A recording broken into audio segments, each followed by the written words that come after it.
Have you ever noticed that the smell down there is different today than it was last week, and immediately started spiraling into a Google search at 2 in the morning?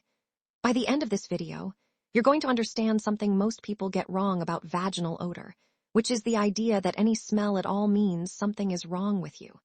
That is simply not true, and I want to bust that myth right now before we go any further. Every single vagina has a scent. That is not a flaw, that is not poor hygiene, that is just biology. Here's the thing nobody tells you growing up. Healthy vaginas are not scentless. They have bacteria and yeast living in them naturally, and that ecosystem is actually what keeps you protected from infection. So when you catch a whiff of something musky or slightly tangy, that's often just your normal flora doing its job, not a warning sign. The scent you notice can shift throughout your cycle too. Right around ovulation, a lot of people notice the smell is a bit different, sometimes stronger, because hormone levels and discharge consistency are shifting.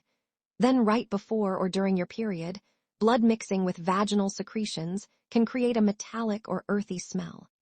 None of that is abnormal. It's just your body responding to the hormonal changes happening every single month. Sweat is another huge factor, and this one surprises people. The area around your vulva has a high concentration of sweat glands, so after a workout, a hot day, or just wearing tight leggings for 10 hours, you might notice a stronger odor. That's not an infection, that's just sweat doing what sweat does everywhere else on your body. Sex can change things too. Semen has its own pH, and when it mixes with vaginal fluids, it temporarily shifts the smell, sometimes for a day or so afterward. Even certain foods, like garlic, onions, or asparagus, can subtly affect body odor, including down there, the same way they can affect your breath or your sweat. Quick pause, because if this is the kind of thing you wish someone had explained to you years ago, that's exactly what this channel is for, so consider hitting subscribe while we keep going. Moving on, life stages matter here too. During pregnancy, hormone levels are higher and blood flow to the pelvic area increases, so a lot of people notice discharge volume and smell shift throughout the 9 months. That's typically just your body adapting, though it's still worth mentioning to your provider at a checkup. On the other end, during perimenopause and menopause, dropping estrogen levels can actually change the vaginal environment, sometimes leading to a different scent or dryness. Again, this is a normal transition, not something broken. Now let's talk about the difference between normal variation and something that needs attention, because this is the part that actually matters for your health. A mild, musky, or slightly tangy scent that comes and goes is normal. What is not normal is a strong, persistent, fishy odor, especially if it's paired with a thin grayish or white discharge. That combination is a classic sign of bacterial vaginosis, which is incredibly common. Research from the CDC estimates that close to 30% of women between the ages of 14 and 49 have bacterial vaginosis at some point, and most of them don't even have symptoms. So if you've experienced this, you are far from alone, and it is not a reflection of your hygiene or your choices. Another pattern to watch for is itching alongside a thick, white, clumpy discharge that looks a bit like cottage cheese, often without much odor at all.